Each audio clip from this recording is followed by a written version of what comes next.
రోహిత్ సేనను చూసి పిచ్చెక్కిపోతున్నారు. ఆట చూసి హడలిపోతున్నారు. టీమిండియా అంటేనే రగిలిపోతున్నారు. నాకౌట్కు ముందే మైండ్ గేమ్ మొదలు పెట్టేశారు. భారత జట్టుపై బౌన్సర్లు సంధిస్తున్నారు.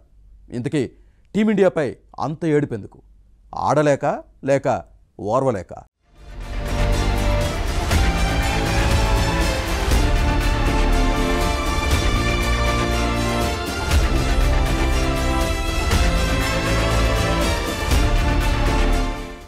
ఛాంపియన్స్ ట్రోఫీలో ఇప్పుడు టీమిండియా హాట్ ఫేవరెట్. అందులో ఎలాంటి డౌటు లేదు. ఆడిన 2 మ్యాచ్ల్లోనూ టీమిండియా సూపర్ డూపర్ విక్టరీ కొట్టింది. బ్యాక్ టు బ్యాక్ విజయాలతో ప్రత్యర్థి జట్లను ఒత్తిడిలోకి నెట్టేసింది. ప్రత్యర్థులు ఎవరైనా సరే కుమ్మి పడేస్తామని వార్నింగ్ ఇచ్చేసింది. అటు బ్యాటింగ్ ఇటు బౌలింగ్లోనూ టాప్ గేర్లోకి వెళ్ళింది. నాకౌట్ వరకు సై అంటోంది. అయితే టీమిండియా దూకుడు చూసి కొందరు మాజీ క్రికెటర్లు ఓర్వలేకపోతున్నారు. ఛాంపియన్స్ ట్రోఫీలో పరిస్థితులన్నీ టీమిండియాకే ఫేవర్గా ఉన్నాయని నోటికొచ్చింది మాట్లాడేస్తున్నారు. ఇంగ్లాండ్ మాజీ కెప్టెన్లు నాజిర్ హుస్సేన్, మైకెల్ అథర్టన్ వంటి వాళ్లే కాదు, Australia regular captain Pat Cummins కూడా టీమిండియాకు ఏదో మేలు జరిగిపోయిందని అంటున్నాడు. దుబాయ్లో మ్యాచ్లో ఆడడం వల్లే రోహిత్ సేన గెలుస్తోందంటూ మాట్లాడుతున్నారు. బలమైన జట్టుకు మరింత బలాన్నిస్తే ఫలితాలు టీమిండియాకు అనుకూలంగా రావా అని ప్రశ్నిస్తున్నారు. నిజానికి దుబాయ్లోనే ఆడతామని బీసీసీఐ ఏమీ కండిషన్స్ పెట్టలేదు. ఛాంపియన్స్ ట్రోఫీ ఆడేందుకు పాకిస్తాన్కు రాబోమని మాత్రమే కండిషన్ పెట్టింది. అయినా పాక్లో టీమిండియా పర్యటించేందుకు భారత ప్రభుత్వం అనుమతించలేదు. సెక్యూరిటీ కారణాలతోనే పాక్లో ఆడేందుకు పర్మిషన్ ఇవ్వలేదు.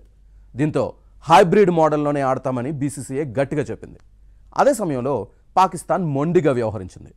పాకిస్తాన్లో భారత జట్టు పర్యటించాల్సిందేనని వాయిస్ వినిపించింది. కానీ బీసీసీఐ వెనక్కి తగ్గలేదు. చివరికి 2027 వరకు భారత్ ఆతిథ్యం ఇచ్చే ఐసీసీ టోర్నీ మ్యాచ్లను పాక్ కూడా తటస్థ వేదికల్లోనే ఆడుతుందని పీసీబీ షరతు పెట్టింది. అందుకు ఓకే చెప్పిన ఐసీసీ మరో చాయిస్ కూడా లేకుండా పోయింది. ఛాంపియన్స్ ట్రోఫీలో భారత్ ఆడే మ్యాచ్లకు దుబాయ్ను వేదికగా ఎంపిక చేసింది. వేదికను ఎంపిక చేయడంలో బీసీసీఐ పాత్ర ఏమీ లేదు. వన్డే వరల్డ్ కప్కు ముందు జరిగిన ఆసియా కప్ ఆతిథ్య హక్కులు పాకిస్తాన్వే. అప్పుడు టీమిండియా మ్యాచ్లు మొత్తం శ్రీలంకలోనే జరిగాయి. ఆసియా కప్ హైబ్రిడ్ మోడల్లో జరిగిన సైలెంట్గా ఉన్నవాళ్ళు ఇప్పుడు మాత్రం నోటికి పనిచెప్తున్నారు.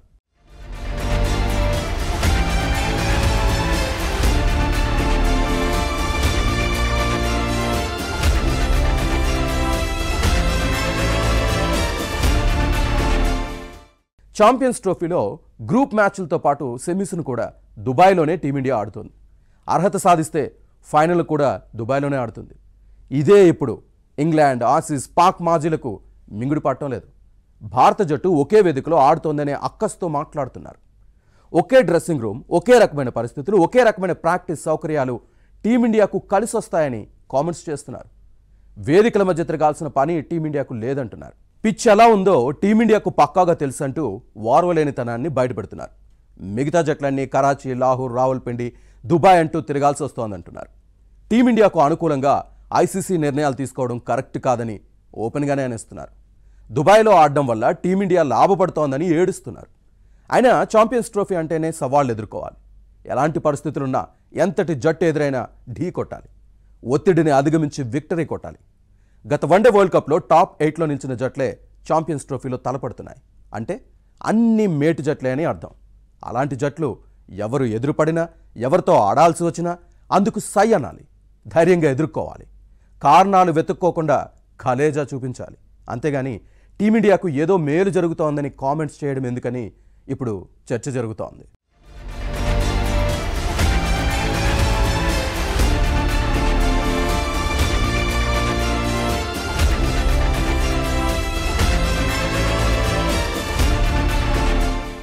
దుబాయ్లో టీమిండియా మ్యాచ్లు జరుగుతున్నా అక్కడ ఆడిన అనుభవం ఇతర జట్లకు ఉంది. అరబ్ గడ్డ మీద పరిస్థితులు తెలిసినందునే టీమిండియా ఎక్కువ మంది స్పిన్నర్లను తీసుకుందనడంలోనూ అర్థం లేదనే చర్చ జరుగుతోంది. ఎందుకంటే ఇతర జట్లు కూడా పరిస్థితులకు తగినట్టుగా తుది జట్టును ఎంపిక చేసుకుంటే సరిపోతుంది. స్పిన్ స్క్వాడ్ను పెంచుకోకుండా ఇంగ్లాండ్, పాకిస్తాన్ వంటి జట్లు ఒకే ఫ్రంట్ లైన్ స్పిన్నర్తో ఎందుకు సరిపెట్టుకున్నాయి అనే ప్రశ్నలు వినిపిస్తున్నాయి. అయినా దుబాయ్లో ఆడినంత మాత్రాన టీమిండియా గెలుస్తుందా అంటే ఖచ్చితంగా అవును అని చెప్పలేని పరిస్థితి. 2021 టీ20 వరల్డ్ కప్లో భారత్ జట్టుకు దుబాయ్లోనే పరాజయాలు ఎదురయ్యాయి. పాకిస్తాన్, న్యూజిలాండ్ చేతిలో ఓడి కోహ్లీ సేన అవమానాలు ఎదుర్కొంది. సెమీస్ చేరకుండానే ఇంటిదారి పట్టింది. దుబాయ్ గడ్డ మీద విరాట్ కోహ్లీ టీ20 జట్టు కెప్టెన్సీని వదులుకున్నాడు.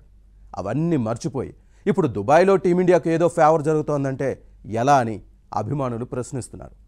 ఒకే వేదికలో ఆడడం, వేదికల మధ్య ప్రయాణం చేసే అవసరం లేకపోవడం, పిచ్ పరిస్థితులపై అవగాహన ఉండడం కలిసొచ్చే విషయమే. అయినా సరైన ప్రణాళిక, సరైన జట్టుతోనే విజయాలు సాధ్యమని ఎక్స్పర్ట్స్ అభిప్రాయపడుతున్నారు. ఛాంపియన్స్ ట్రోఫీలో ఇప్పటి వరకు టీమిండియా అదే చేసిందంటున్నారు. బంగ్లాదేశ్, పాకిస్తాన్పై మాదిరిగా దూకుడు కొనసాగిస్తే టీమిండియాను ఎవ్వరూ ఆపలేరంటున్నారు. రోహిత్ శర్మ విజయాన్ని చూసి విమర్శకులు సైలెంట్ అయిపోవాల్సిందేనని అంటున్నారు. వీలైతే అభినందించడం తప్ప ఇంకా చేసేదేమీ ఉండదంటున్నారు. విమర్శలన్నీ మైండ్ గేమ్లో భాగమేనని తేల్చి చెబుతున్నారు.